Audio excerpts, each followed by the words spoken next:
Okay, today my guest is Sarah Stone from Douglas Elliman. She's in Fairfield County, Connecticut, Greenwich, Westport, and also in New York in Westchester as well. Let me tell you more about Sarah.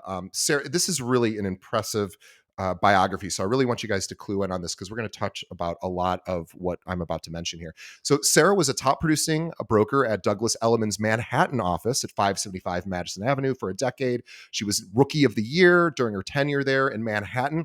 She sold many, many high profile properties, including 65th East 76th, 800 Park Avenue, and the world famous Dakota building, which is at 1 West 72nd.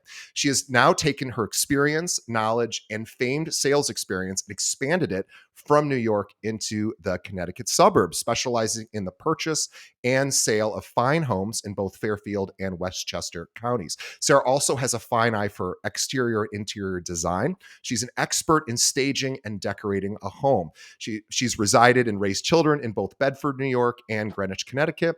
She is the perfect guide to find or sell your own suburban splendor.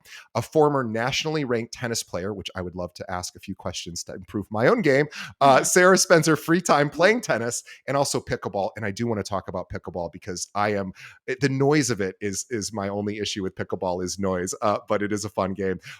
In one of Greenwich's most beautiful town parks or clubs. Sarah can also be spotted driving around in her vintage Mercedes convertible. I want everybody to follow Sarah on her Instagram. She has an amazing Instagram following, Sarah Stone Style. So SSS, Sarah with an H, Stone Style. So at Sarah Stone Style, we'll have a link to that in the show notes and also a link to her Douglas Elliman website. Definitely check her out on social. She does some really super cool things. Sarah, welcome to the show. Well, thank you. That was an extraordinary intro. I really appreciate that. Thank you very much. It's a We really pleasure to be appreciate here. you coming on. Thank you. We appreciate you, and coming on our show is a big deal for us.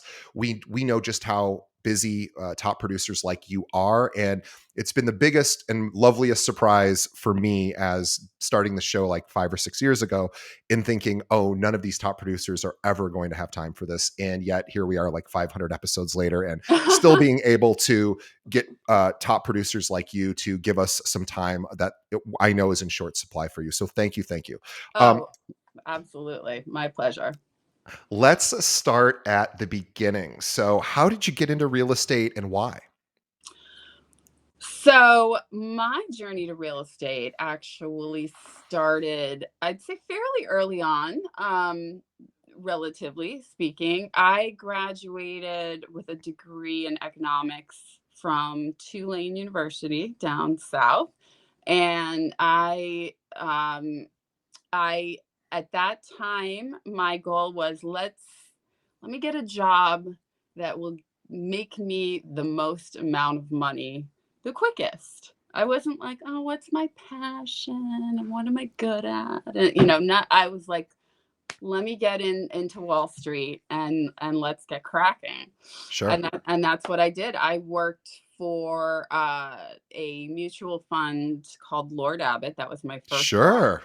Sure. That I was in the GM building on 58th Street, right across from the Plaza Hotel. And I got my Series 7, my Series 7 and 63. I had those both as well. My first Oh, job as yeah? a financial advisor, so I Yeah. know that world. Yeah.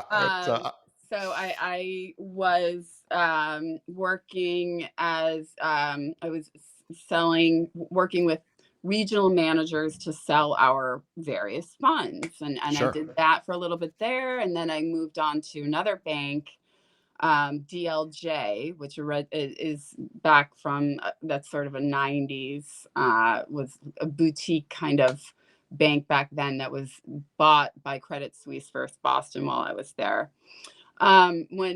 When as I was working at DLJ, I worked as a registered sales assistant for the bigger brokers, retail brokers there, and it's a very fast paced, high pressure, male dominated, especially back Sell, then, sell, sell. Yeah.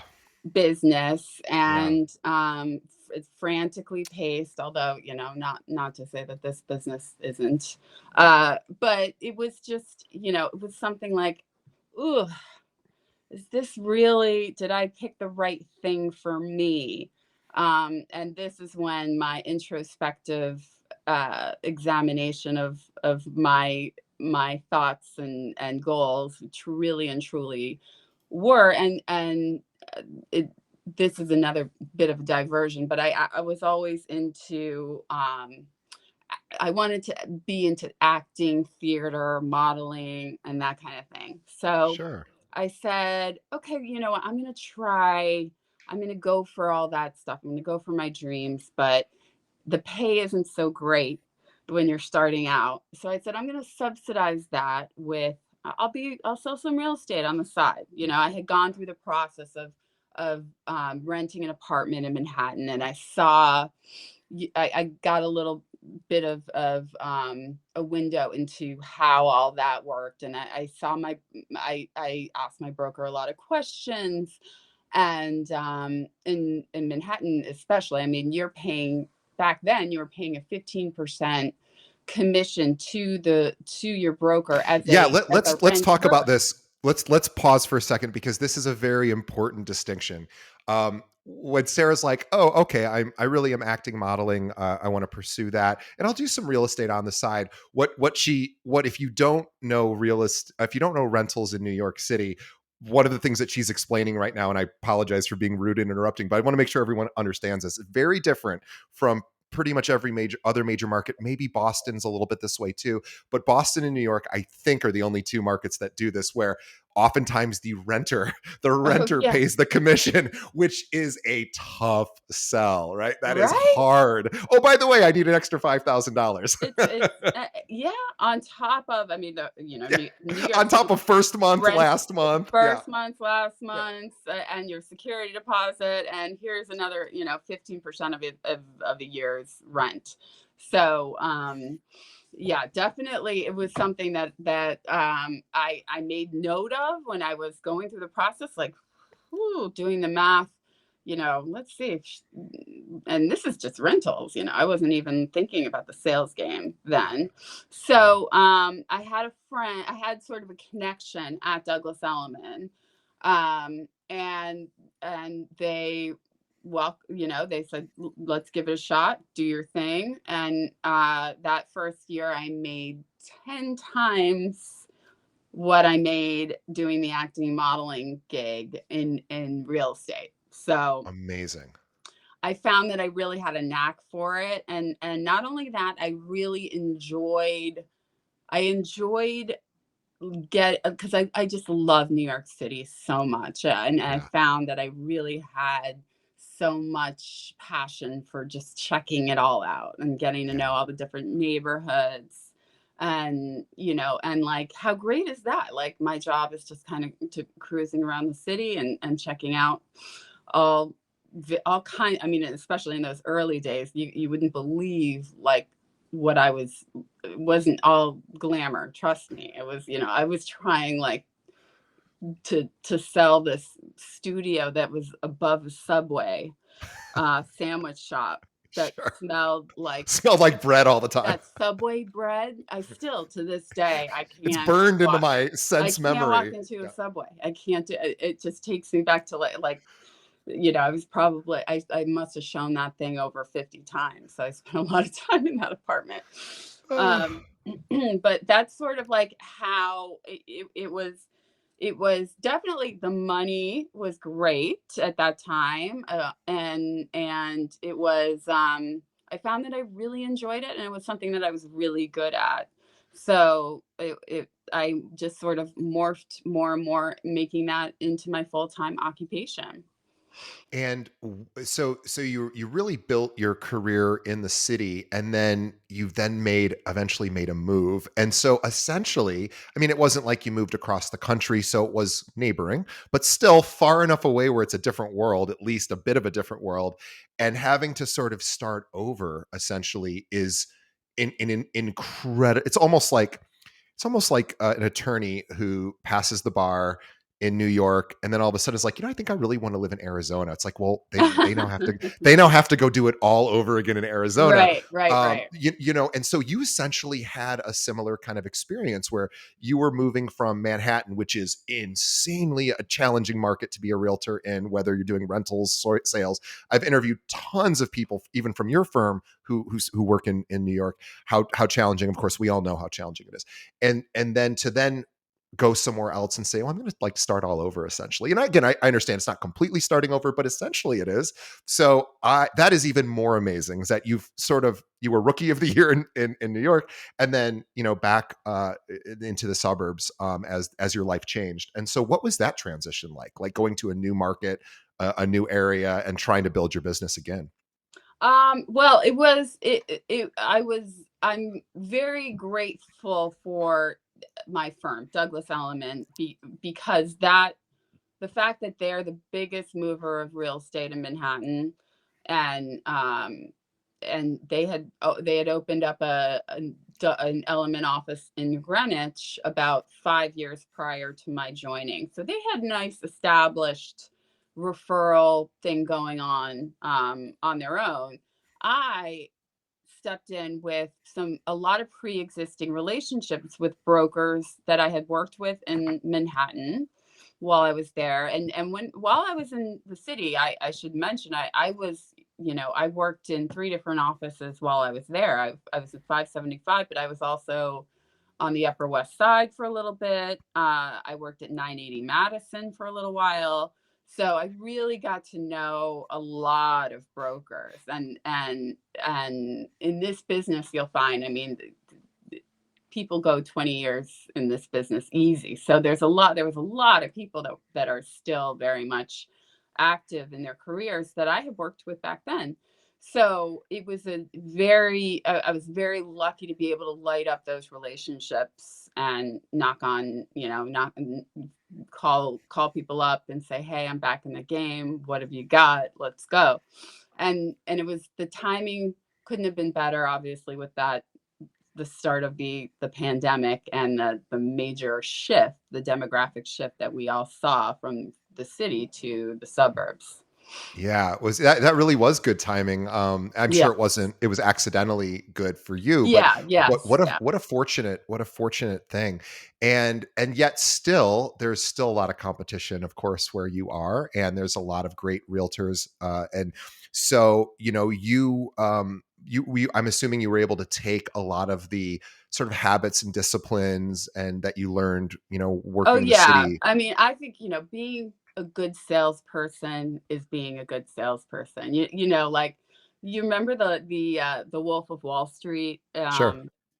and that last scene, he had gone to the federal prison for Yeah. his tax evasion and fraud, Yeah. wire Yeah. fraud, and all the stuff that he had done. And he got out, and then he was giving seminars across the country and Yeah. holding. He said, Sell me "Sell the me pen. the Yeah. pen." Yeah, Right, yeah, yeah. right. And like, and that's sort of that's the spirit, like, when if you have this skill, it can really work across a lot of different platforms. So while I You're was so right. good at doing it, and I was, a realtor in Manhattan selling co-ops and condos, it my skill set was very applicable as far as selling homes here up in the suburbs. It's just, we didn't have septic tanks, and we didn't worry about that, like, sewage and all that stuff. Roofs. Yeah. There's a whole other aspect of real Yeah. estate that goes on here that isn't necessarily. I mean, back in the city, you have to worry about co-op board packages, which, forget about it. I don't miss those whatsoever.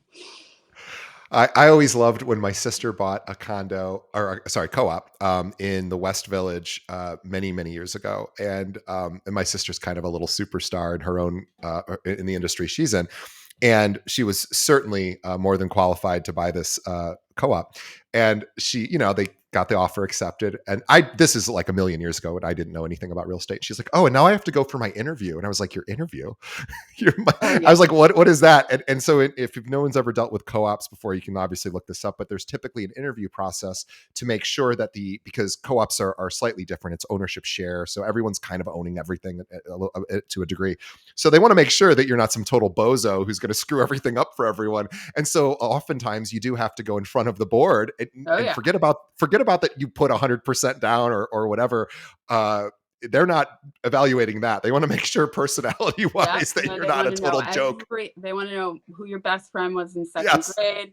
They want to know your blood type. They want to see all your bank accounts. I mean, they want to know every little detail about you. And they Did you each have a package about that thick in front of yeah. you. Did you ever Um, see it? Did you ever have a deal go south because the personalities didn't line yeah. up? Did that Oh, oh yeah.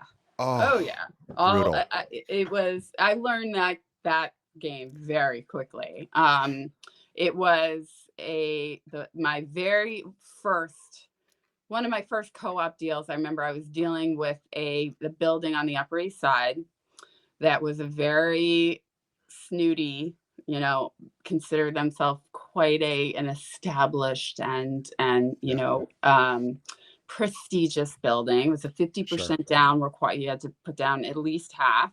Yeah. And then you had to have at least 3 times the amount of the apartment in liquid assets. In liquid Um, assets. Oh, in nice. liquid assets. Yep, on So I hand. need to have like $4 Should million anything sitting in go cash. awry, you know? Yeah. And I had a client who was like, I'm paying all cash.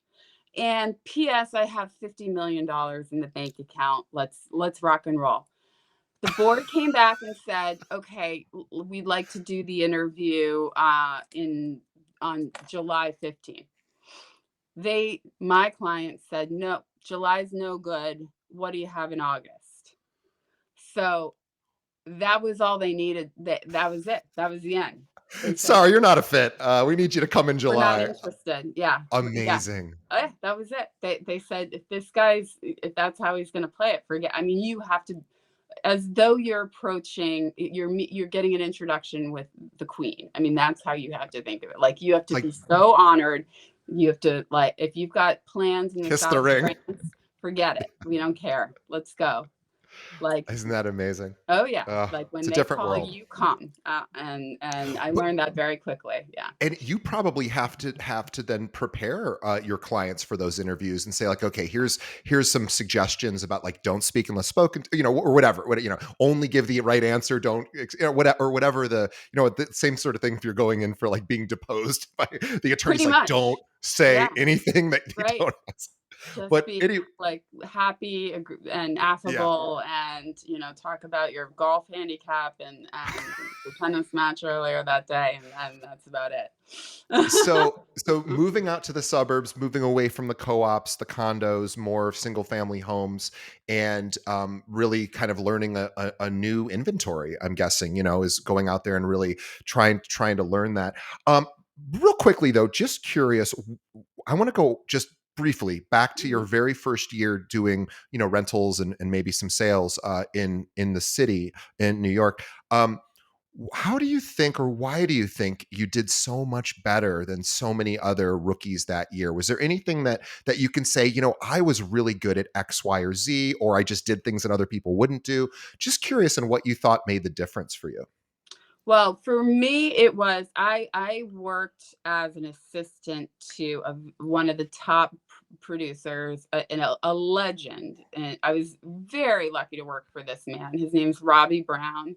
He's no longer with us. He passed away a couple of years ago, but he is a legend in the industry, and an incredible guy, and not at all like a typical broker. Like, he was laid back. He rode a bike around the city. He would ride a bike to your listing appointments.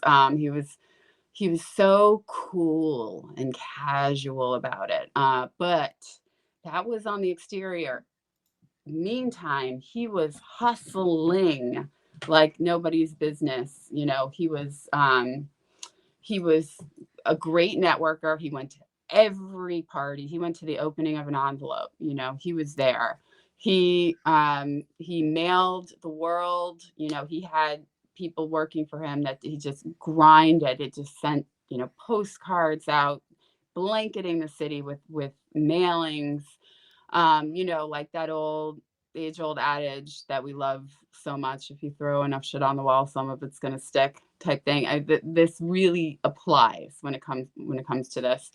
And the other thing that I learned from him is the value of relationships. He had certain clients that he worked with, that like it always goes back to the it being a referral business, right? So like he had certain um people that he worked with that would provided a pretty steady flow of listings, and one of those sources was from estate attorneys. Huge, Yes, huge, yes. brilliant. And um and i i thought,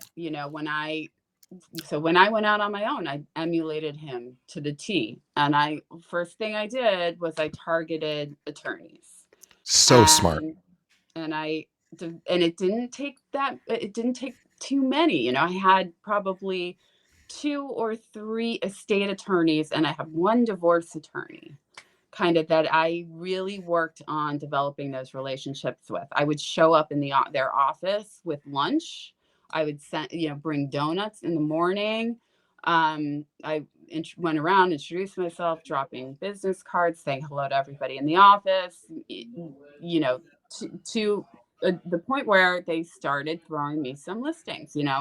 Smaller ones at first, and then when those would go well, they'd give me the bigger ones, and that's how I ended up getting that Dakota listing, was through this estate attorney. um Amazing. yeah, so it really is. If you think about it, it makes all the sense in the world. If you have a loved one that died and owns a Manhattan apartment, of course you're going to go with who your attorney recommends you use, especially if you're the benefactor of the estate. You don't live locally, or you just hand it right over.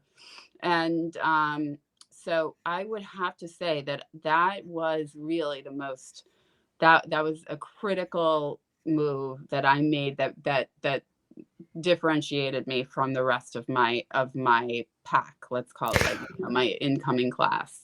And it's um, funny because I've certainly heard of attorneys calling divorce attorneys, and of course, estate planning attorneys make all the sense in the world. I don't know why that wouldn't have occurred to me, but I think you might be the first person in all the hundreds of episodes we've done that have mentioned estate planning attorneys. So I'm almost thinking they may be a bigger opportunity in certain ways, because a lot of agents maybe do think, oh, I should call a divorce attorney and you should do that, of course, you should develop those mhm. relationships. But estate planning attorneys maybe go a little bit forgotten, a bit. Yeah, it's kind of Um, under the radar, but yeah, yeah, absolutely. That is, brilliant. yeah, that's a 1,000%. That even more so than divorce attorneys, I'd say, because divorces can Wow. get complicated, and typically, especially if they're two people that are two parties that are have vested interest in that apartment. Usually, somebody knows somebody, they've lived in the town, they've got somebody they want to use. They're less likely to need the referral than an estate attorney would. Great point. Because a Hmm. lot of times when mom and dad pass, and the kids now are to deal with all the estate stuff, or one of them, it's people are either moving or Yeah, they right. living in different The places. kids live in Wisconsin. Oh, Or something. love that. They don't want to know from that. They just, it goes to the probate court, and goes through probate, I should say, and they'll trust their attorneys to handle it for them. And that's a really good spot. If you have a few relationships with some successful attorneys that have quite a few clients or estates that they handle, it definitely, that is a huge place for inventory. I could see too people realtors doing webinars or in-person events where it's like, hey, if you haven't done your estate plan, I'm going to bring my estate planning attorney and we'll do a little combo of like, a little Right, presentation. right. I I scratch could my see back, that you being scratch yours. Yeah, absolutely. Oh, totally. Definitely. That's very much the case. Again, with, you're with attorneys, it's you're not supposed you can't technically you cannot they're not entitled to a commission on that sale. Like you can't right. say, "Oh, I'll kick it back to you," but you can in other ways, you know, it, try to have them benefit from your business as you are Sure. from theirs, and that is one way, is bringing them in for something like what you're saying, like a seminar, or recommending them to your Sure. clients or your sphere of influence. And That's definitely. it's actually even more brilliant in a way that I'm thinking, at least from my perspective, because everybody who owns a home needs a will, right? So it's like every single person you work with could potentially be a referral to. I mean, it depends on what that estate planning attorney, what kind of client they want, but like every single person who owns a home should have some sort of estate plan in place, even if it's just some easy will that they could do. But it's a really smart because not everyone gets divorced. So it's like, well, if somebody's getting divorced, I can certainly refer them to my the attorney I like, but everybody needs an estate plan. Yep, So yep, it's yep. it's actually boy, that Everybody's is got such to a smart do thing. two things. You got to pay taxes and you got to die. But those two things are And we don't know inevitable and when. unavoidable. Yeah. Yeah. Let's talk about. I want to talk about the state of the market today because you're a huge producer, and the market is, at least I'm in Chicago. We have about 800 agents here at our firm. Um, Hmm. all I hear about, and our agents are great. I'm not here criticizing them at all, but I hear a lot of people being nervous about where rates are with lending. Obviously are higher than I mean, they're always too high for anyone really, but they're certainly higher today than they were 2-3 years ago. And we're approaching the sevens for almost 30-year fixes, Hmm. fixed. And then also inventory being, because there's this disincentive to move right now, right? So if I have a 3% mortgage, which I do, you'd have to really make a strong, not you, but a realtor would have to make a very strong case for me to go, I want to go from 3% to 7%. Like I that's a tough thing to Yeah, swallow, tough pill to swallow. it What is. are you experiencing, and how are you coaching some of your clients through this, so that so that it can make sense for them to make these decisions? Well, it's been tough in that it really is a double whammy, because we're just coming off of COVID, the pandemic surge, where a lot of people that were sort of teetering or on the fence about selling, it was in their 5-year plan, let's say, and then this thing happens that drives the value of their investment up some 20-30%, and you're like, well, I better cash in. So we had a lot in the last 2-3 years. We've seen a lot of that, where people are cashing in their chips. So you've got a pause in the action of those people that would have been putting their homes on the market. They've already sold. Yeah. So we're taking a hit from that side.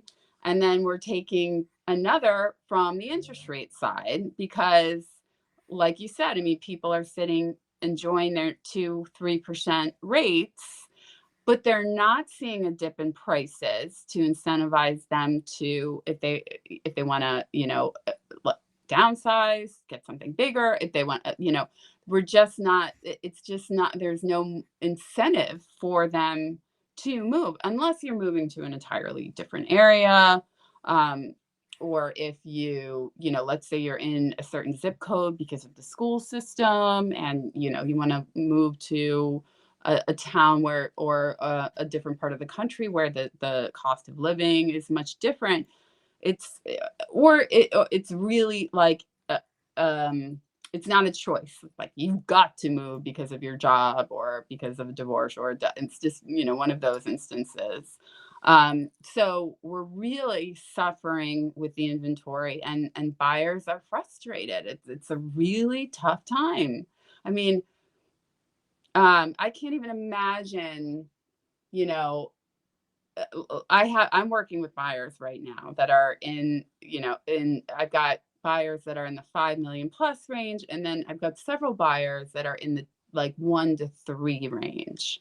And the 1 to 3 range is just forget it. It Yeah. is So so much tough, competition.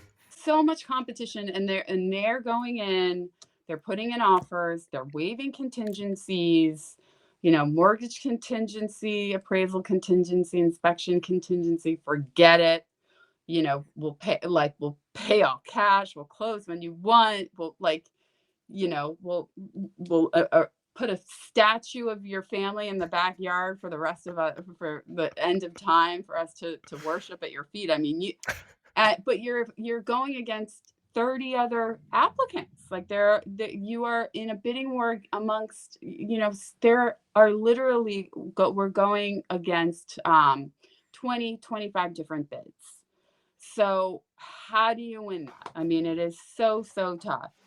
So a lot of times, like right now, when I'm doing with my buyers, is I'm looking at, expired listings.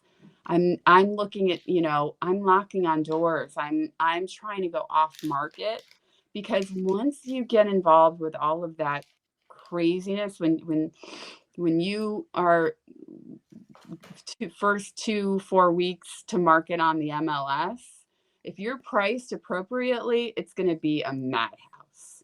I mean, if you're Yeah. overpriced, you're overpriced, and that's that. You can't do anything about that. But like, if you're listing in that the 1 to 3 range, it is going to be an absolute zoo, and you're competing against the same people over and over and over again, and it's incredibly frustrating. Are there any tips you have to stand out in those offers? Any suggestions of, obviously, you don't have a ton of control over all those multiple offers, but just anything that has helped you get a little bit of an edge when you're submitting, an offer that is getting a dozen or more other offers. Well, so again, this is where relationships do play a big part, because when you start to do a lot of business in a certain market, you get to know all the players, right? So, like, if I know the listing broker, I know I've got an advantage, because I can talk, or even better yet, if I've done a deal with that listing broker and we know each other, we can trust each other, then I know that I can talk with that listing broker more frankly and get more information for my client than an unknown. Sure. So that's where experience really is crucial. Like, you want to work with someone who's been around the block a few times to because knowing the landscape, knowing the players really makes a huge difference. Because if it's between you and your client, or Joe Schmo that from some firm you've never heard of, With the and exact same all offer, all you're other gonna you're things gonna being win. Yeah. equal, right, you're going to Yeah. get it. So I would say that does play a part, for sure. The other thing I recommend doing is, the family resume always helps, like that cheesy kind of like, we love your house and The we like the love letter. Yeah. right, and the photos with the family, and, like, because people, homes are they're very sentimental, meaningful things to people who've raised a family in a home and spent decades of their life caring for this home. They really want to make sure that that home goes to somebody who's going to do the same thing. Totally. That's just, it's almost like that there is such a powerful emotional connection to a home that you've lived in and raised your family in, and you don't want to sell that home to like a developer, or some investor, like, somebody representing like a some guy in, or some Russian oligarch or something. Sorry. Like if you're a nice if you're nice people that have, like you like the school system, you're a nice family, you absolutely want to present that to the sellers. And you can get an edge. I mean, Totally. we just experienced this recently with a deal that I'm doing at the moment in Bedford, New York, in Westchester County. It was between my people or it was going to go to this developer who actually had put in a higher offer than we did. Oh, But this is, they're a young couple. They want to raise a family in this home. They love so this is another thing this is a tip that people love getting compliments on the work that they've done or the upgrades that they've done on the home. So, knowing like this was in 1930, um just almost it's a gorgeous home, but they did so much work to it, upgrading it, decorating it, and painting, and the moldings and the chandeliers. They did all the fireplaces over. They really did a wonderful job. So we wanted to just we wanted to tell them what a brilliant job that they had done, how much we loved the materials that they used in their kitchen. We love the kitchen island. That granite is, get detailed. People love that stuff. They love of like course. being they like why do we do anything, right? Like why do we renovate our kitchens and bathrooms and put all this stuff on the wall? Because we want our guests to come in and say, "Ooh, wow, great." Like that's why we do it, right? So like to get that recognition, to get that kind of like that's going to work in your favor. People do appreciate that. What percentage, what would you guess, because you are up against multiple offers, of course, in the price ranges you're at, and you're coming in with some of the more human parts of it. They're like, ooh, we really love what you did with the kitchen, blah blah, and you can talk about that, or even maybe the buying couple can record a little video, or type out a letter, or hey, oh my god, it's so amazing. What percentage of offers do you think do that? Is it? It's got it. I know it was more popular during the pandemic when there were so many offers where it was like you had to do something to stand out. But now that that's subsided, but inventory is still low, and there are a lot of multiple offers now. Is that a common thing, or is that just something that, like, I imagine most realtors don't do that? They just put in the offer, see what happens. Yeah, I guess it depends, on the deal. It depends on, like for example, if I'm representing one of those estates from a referral from a state attorney, like those kids in Wisconsin, they just want, they want to divvy up the money. They got to split it 4 ways. They don't care, or Right. something. It doesn't work all of it. Sure. It's not all the time. I guess I would apply it as needed. It's a situational kind of vibe vibe out. You got to suss it out and see when it's appropriate and where it's appropriate. And of course, like if it's appropriate for your client too, Right. because maybe you're not representing a really nice family. Like maybe you are representing, Yeah. um, an investor or somebody that wants to put a subdivide it or do all or gut it or who knows. So it's that's sort of apply as needed is how I would phrase that. And that's But something that a good broker can vibe out, especially if you've worked with that listing broker before. That's in the due diligence information gathering stage. A good broker should be able to guide you through that. Yeah, no, for sure. I love that tip, is if we think that the sellers have an emotional attachment to the upgrades they've made, Hmm. that can be something that the agent can ask the other agent, "Hey, my client really loves what you guys did with the kitchen." And then they can figure out how much you want to press that in the offer. But certainly, people are always love to be complimented on their work. So Mhm, mhm. that is, even if it doesn't win the bid, it certainly is a good practice to compliment people on what they've done right with their house. Oh, yeah, Um, because absolutely. also, if they're like most of us, I think most of us, like, we look in the mirror and we see the little imperfections in Right. ourselves, and I Mhm. think most people think about that way with their home as well. It's like, yeah, I Yeah. did this project, but then there's these like 10 other projects didn't get to. So most people look at their home and they're like, oh god, I have so many things I have to do and I haven't done. And then when somebody comes in and is like, oh, that thing you did is really cool, it's like, oh yeah, that's right, I did do that thing. Yeah, And yeah, that's really, yeah.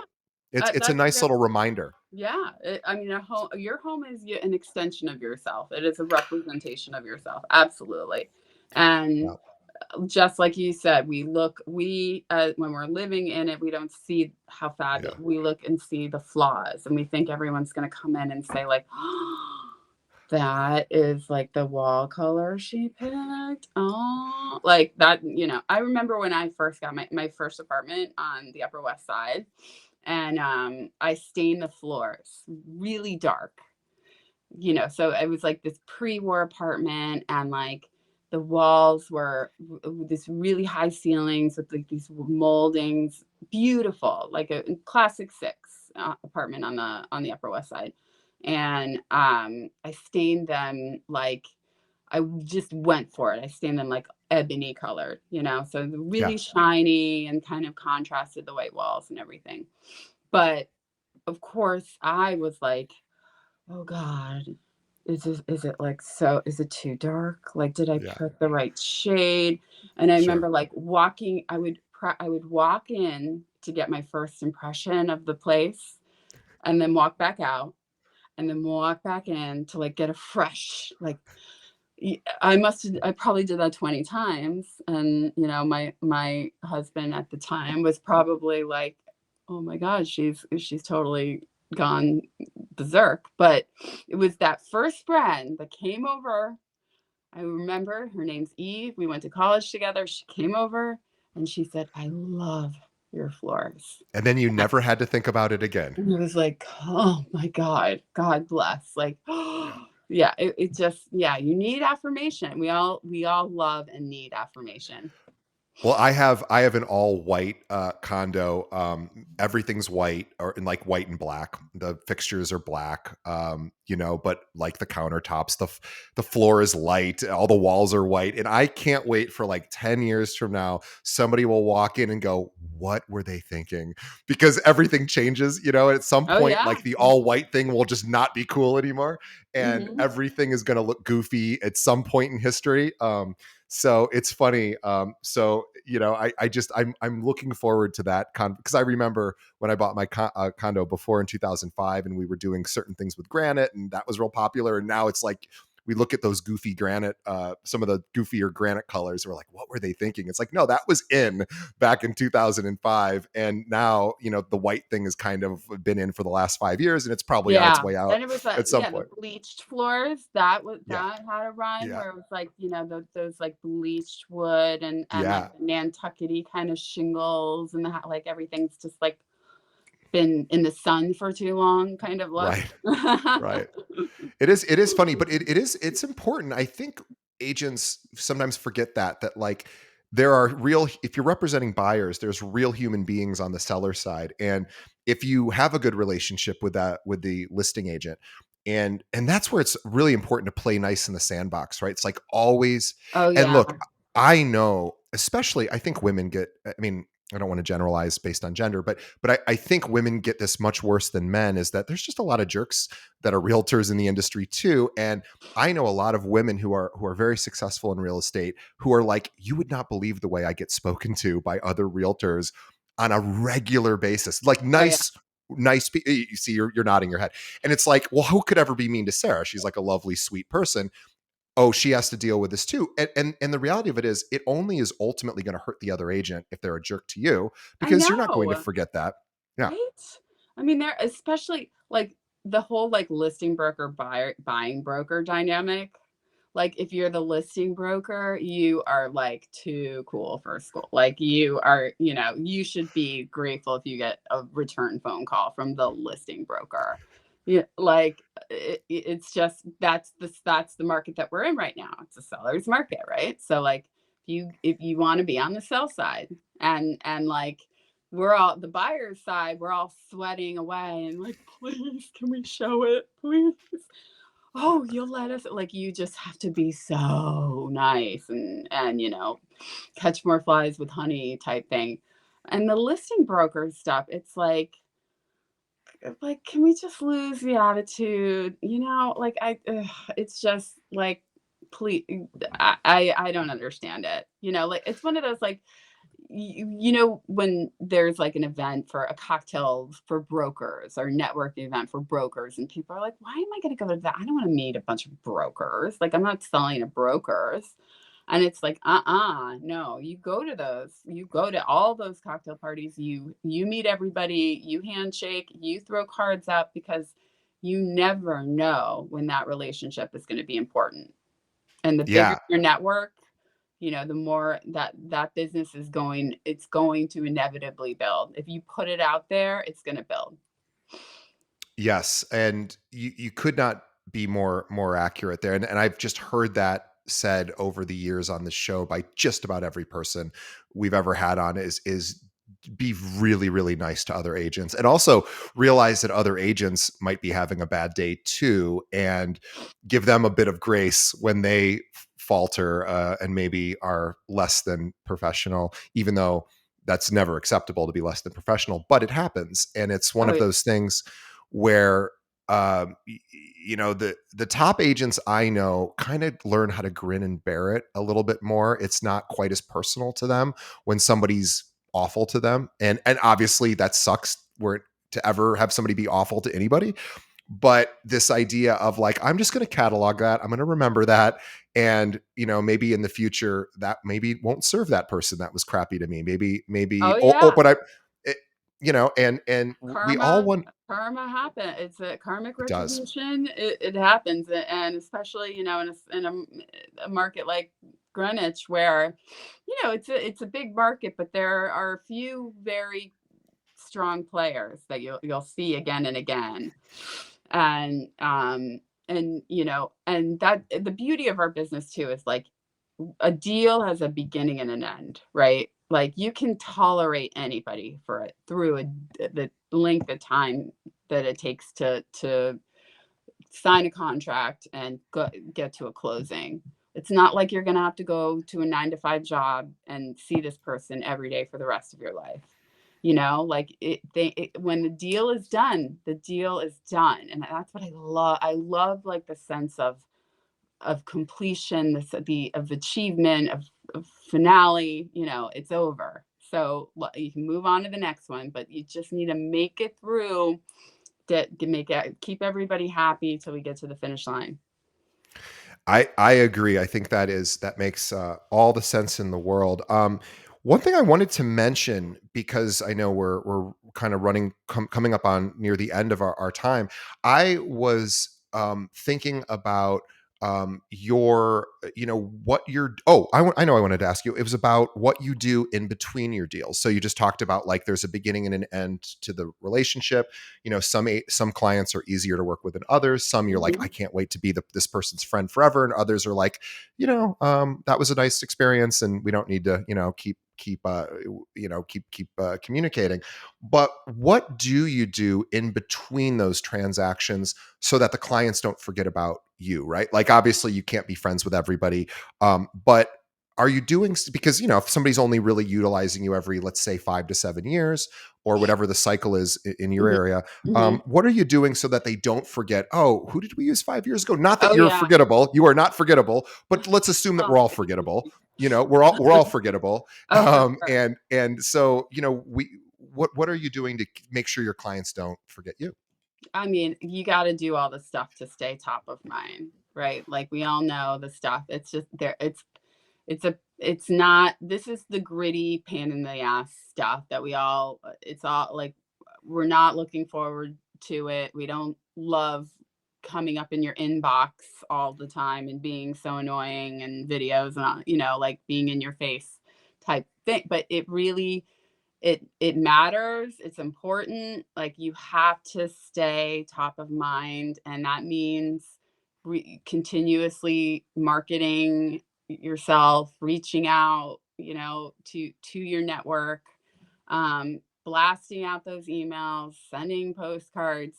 Social media obviously is incredibly important, and I always say it's more like, if you, it's not like you're I personally don't get my phone's not ringing off the hook from my social media. It's not like someone's looking at a TikTok that I made and like, oh my God, Sarah, like, it's you. You are the one. You have to sell our house. But what it does provide is, like, it's when they go to do some due diligence on you and they go to check you out, a would-be client, they're gonna see all that stuff, and they're gonna feel nice and safe and snugly sound that they're in good hands with you. Like, so that stuff all really, it accumulates. It makes you, as the time goes on and you've got more and more history, it's all the better. So you really just, you can't be afraid to put yourself out there. And I know that that's so, it's not easy to do. It's like, it's really, you got to take the good with the bad when it comes to that stuff. But you really, it's in this day and age, and it's crucial to not only maintaining your business but really growing your business. You need to stay relevant to the conversation. It also gives people access, right? Like, it allows people to feel like they have a connection with you, even at 3 in the morning when you're asleep, if they're awake scrolling through Instagram or wherever, and they're now seeing like, oh, or maybe I know Sarah, or maybe I don't, or maybe I'm being introduced to her through a TikTok or whatever. But it allows people access to you, more about you, without you having to pick up the phone and make these cold calls, which you've done cold walking, you've done a lot of these more difficult sort of cold introductions, whereas social media is a great way for people just to be reminded of what you do, right? So it's like you can continually pump out content about all this cool stuff you're doing in real estate, in sort of the thought that like the right people will see it, my followers might see it, they'll at least be reminded I'm still in the game and doing X, Y, and Z for as a realtor. So I think for it's a lot of just a branding thing, right? It's like it's more than that, but I think from a branding perspective, it's we know most people scroll in some sort of social media channel once or twice during the day. Might as well be one of the things they come across, right? Exactly. And I mean, if you're not doing it, somebody else is doing it. I can guarantee you that. And like, and the more that we are in an online business, I mean, I think Zillow is a real game changer in the way that we we have the availability of understanding your market and knowing what's on the market. We didn't have this pre 2000. I mean, the client had to solely rely on the realtor to show you what was available on the market at that time. So now they have access to pretty much almost every platform that you do. So how are you going to add value to that person? You know, how how are you going to enhance that experience for them, or provide them an experience buying or selling a home that a different agent can't, you know? Yeah. So that's really, you got to find exactly that, your brand, your vision. What's really cool is you get to lean into that now. Whatever your thing is, like, could be outside of real estate even. Maybe you're passionate about something, a hobby, or a particular belief system or group or whatever. You're just into X. And what's really cool as an agent with social media, one of the good parts of social media, is you get to not only find all the other people that are into X, but even if you don't have a community of people that are into the same thing you are, you can start posting about that on your real estate page if you're really into something. Maybe it tangentially relates to real estate, or maybe it doesn't. But if you're into surfing or whatever you might be into, you can do that, and then people start to feel like, oh, that's pretty cool. This is what this person's into, and you can start attracting surfers or people who are in that space, simply by posting a lot of good quality content that a surfer might want, or that somebody that's into Yeah, cross stitch, or whatever it might be. right. No, that And like you get you to be open up. yourself, which is really You cool.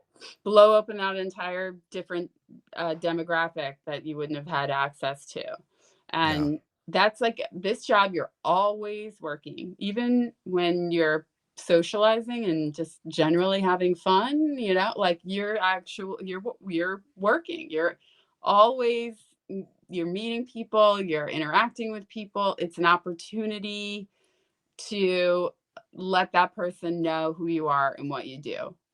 So that's why it's so important to I mean, obviously working your career is important, but when I'm playing tennis, or I'm playing pickleball, or even if I'm going to an event, a fancy Greenwich gala or something like that, that's always an opportunity to connect with somebody and to grow your business.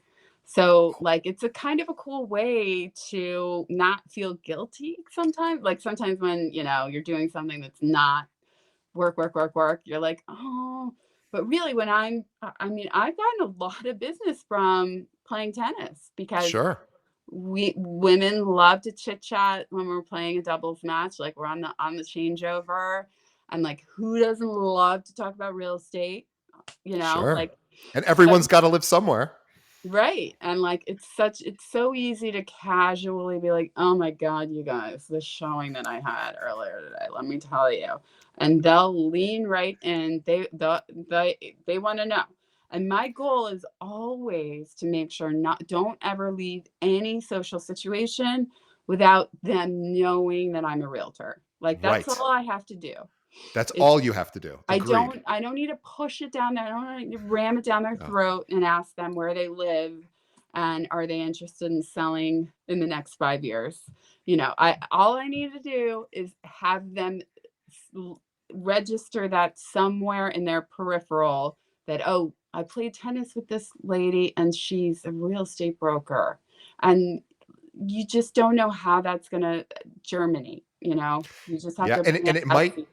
and it might be that, like, that person's brother is a realtor, and so you're not going to Right. get that business, but they might say, oh, my friend, you need to talk to my friend, she would be awesome, because so yeah, you're right, you never know where it's going to germinate. I love what you just said.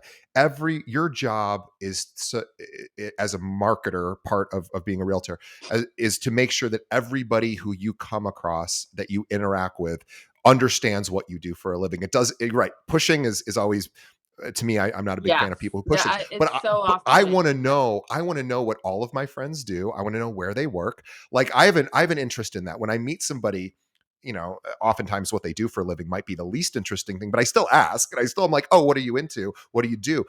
That's really, really important. We shouldn't be. Again, and also everyone's got to live somewhere, so they're going to need a realtor anyway. So you might as well. It's not like you're trying to sell them aluminum siding or something that they may or may not need or want, right? You're not selling something that's not important. You're actually like, well, you're going to use a realtor anyway. So it's a good idea to make sure that people know that that's what I do. So I want to end with that, because I think that is such an important, important thing. For everyone listening, let's make it a goal that everybody in your life this year is going to get some sort of reach out from you in a gentle way, to remind them that you are in the business, and you can figure out the best way to do that. Everyone's got their own individual style. Make sure that everybody and that you're consistently dripping something on them. Maybe not every week, maybe not every even month, but a few times a year at a minimum, they're getting Right. some sort of reminder that you Mhm. are a realtor. So Sarah, thank you so much. And I also want to say, for everyone, before leaving, don't leave yet, because I would like to remind everyone that Sarah is always speak. We talked about having relationships with other realtors. Sarah gets a lot of her business from referrals, because she's just that good.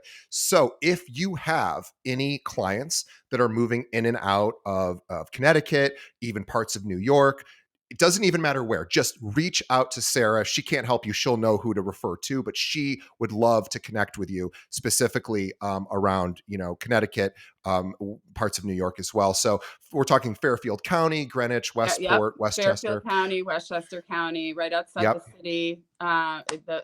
Those are my wheelhouses, and I love referrals. I think you would.